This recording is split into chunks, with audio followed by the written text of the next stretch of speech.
Quiero hablar de la entrevista que le hizo Majul a Milei, que más que una entrevista fue un te tiro un centro y cabecea, porque afirmaba todo y no hacía repregunta de nada. Pero no quiero hacer definiciones, prefiero los razonamientos, así que voy a ir punto por punto de lo que rescaté que se puede hablar en un video cortito. Al principio de la charla destaca que se achicó o desapareció la brecha cambiaria.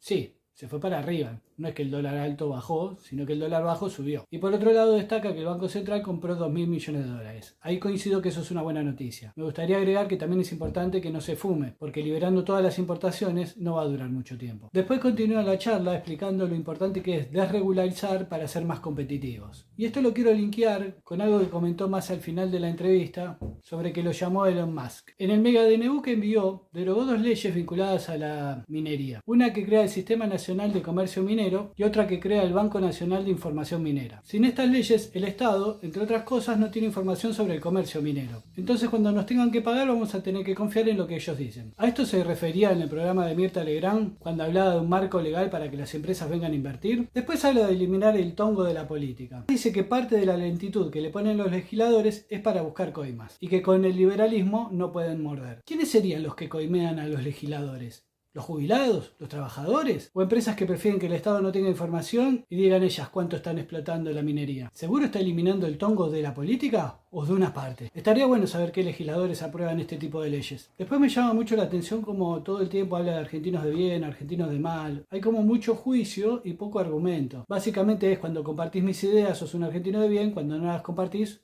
sos un argentino de mal. Esto lo repite varias veces en la nota. Después sobre las marchas dice que no pueden aceptar que perdieron. Esto es una barbaridad, porque las marchas no son porque Milei asumió como presidente. Las marchas y cacerolazos espontáneos son porque por lo menos parte no está de acuerdo con el DNU que envió. ¿Acaso no hay libertad para expresarse? Habla del populismo y que generó el 50% de pobreza y lo bien que estábamos en la convertibilidad. En breve voy a estar haciendo un video de lo que veo que va a ser el gobierno de Milei, así que te recomiendo seguirme y voy a ahondar mucho más en este tema. Por el momento me voy a quedar solo diciendo que cuando salimos de la convertibilidad había un 65% de pobreza y un 20% de desocupación. Con esto no quiero defender la situación actual ni dejar de criticar los gobiernos anteriores que nos llevaron a esta situación, pero sí quiero desarmar el relato de que esta es la peor herencia de todas y que este tipo de ideas que quiere aplicar han sido un éxito en el pasado. De hecho, Majul, en uno de esos centros que le tira, le dice que Macri perdió las elecciones en el 2019 por no blanquear la herencia que tuvo. ¿Perdón? Macri se la pasó hablando de la pesada herencia. Y parece que se olvida que fue el propio Milei quien dijo que el gobierno de Macri dejó muchísima más deuda que el gobierno de Cristina. Es verdad, la herencia que deja este gobierno es peor que lo que dejó el kirchnerismo porque no arregló el problema de la pobreza y de la indigencia. Hay más desempleo, hay menos PBI per cápita, los salarios reales son menores, sí, y no solo eso, sino que además hay muchísima más deuda y hay un problema monetario considerable. Es más, incluso marchó con la CGT en una marcha que convocó Hugo Moyano. No, yo creo que este gobierno ya se ha encerrado en su lógica. De hecho, con esa idea que dice que no hay plan B, o sea, y este es el único plan, dudo que quieran escuchar a alguien. Habla del déficit fiscal y dice que no hay plata. ¿Saben cuántos países tienen superávit fiscal? Después, al igual que decía Macri, comenta que si se ajusta va a haber inversiones. Es como que los empresarios están esperando que los salarios se hagan mierda para venir a invertir.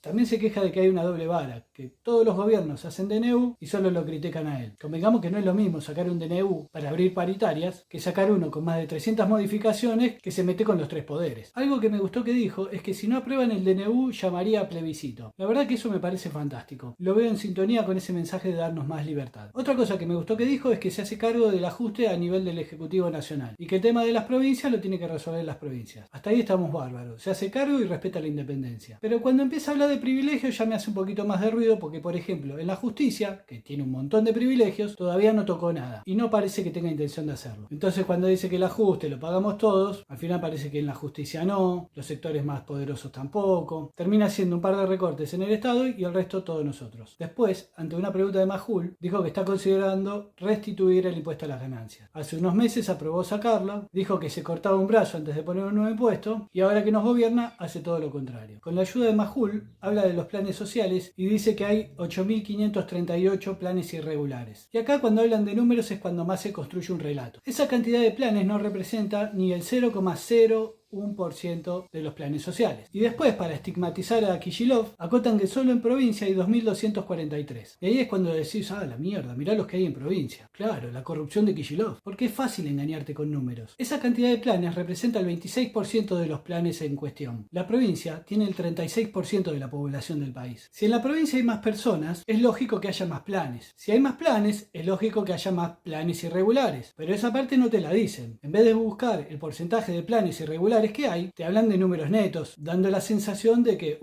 en provincia.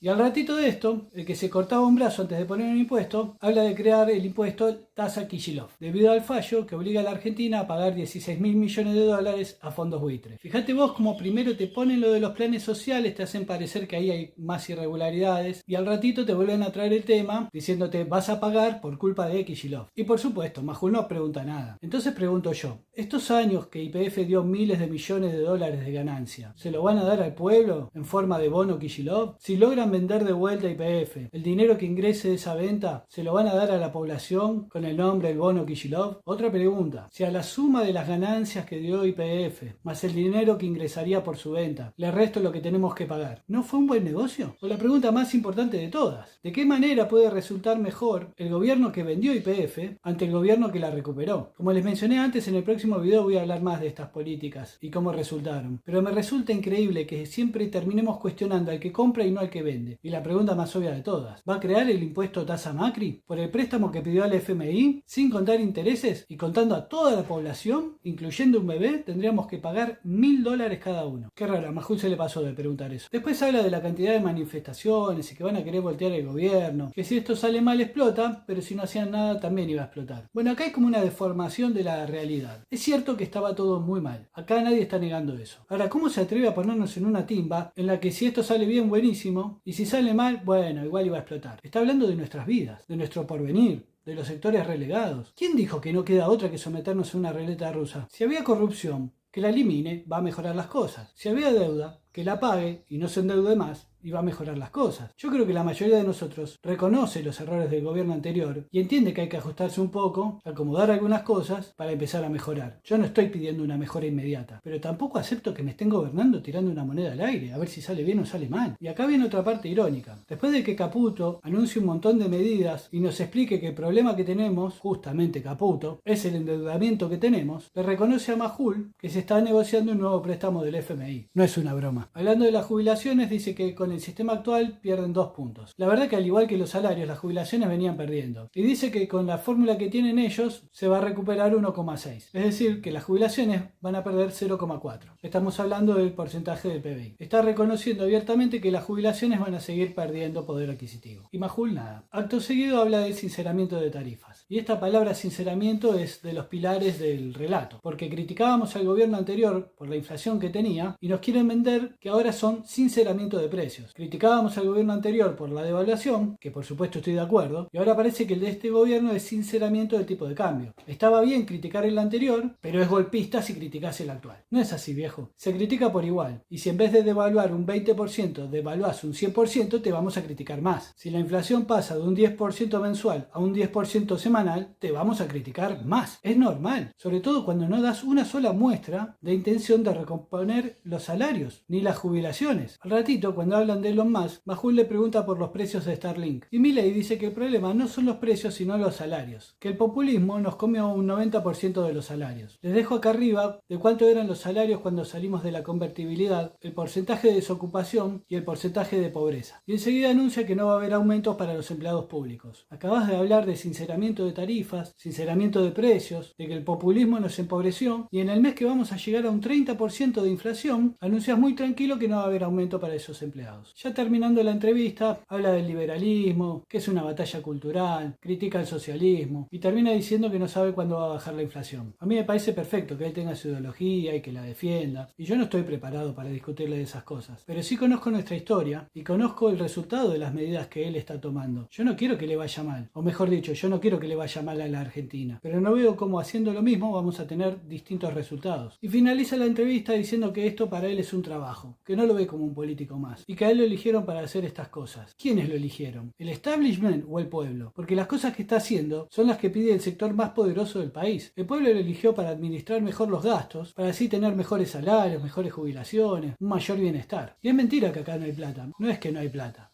es que está mal repartida.